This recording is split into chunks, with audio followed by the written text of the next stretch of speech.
ئەمساڵ بەس لە دەڤەری ڕاپەڕین بە کۆی گشتی 2633 گەنج کۆچی کردووە. ئەمە گەنجە 683 مێر منداڵ 15 بۆ 17 ساڵ کۆچی کردووە.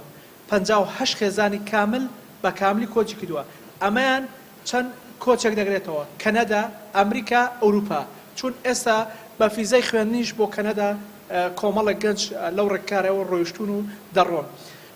بۆ بابەتی پاڵنەرەکانی کۆچی گەنجان، یەکەم بێکاری، دووەم من لەم کەناڵە ئازیزانەوە داوا لە بەرپرسانی حکومەت دەکەم ئەو هەموو جیاوازەی ستوونەکان ڕابگرن، چون تەنها پشدەر نییە، حاجیاوە و چواقڕنەش وەکو پشدەری لێ هاتووە. گەنج نازانێت سەر بەکوێدا بکە، گەنج نازانێت چی بکە، لەبەرەوەی سێکتەری لێنیە کە خۆی تێدا بدۆزێتەوە و کاری دەستکەوێ.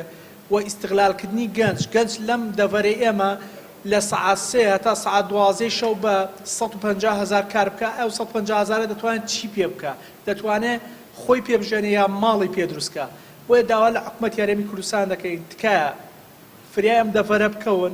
ئەم دەڤەرە پێویستی بە بنیادنانەوەی ژێرخانێکی ئابووری باشەیە، پێویستی بە پرۆژەی استراتیژی کارگە و کۆمەڵک شتی ترەیە بۆی بتوانن گەنج خۆی تێدا بدۆزێتەوە، بۆی کە بتوانرێ گەنج لەو پەستانەی کە تێی کەوتووە دەربێنرێ و ئەو پەستان لەسەر نەمێنێ.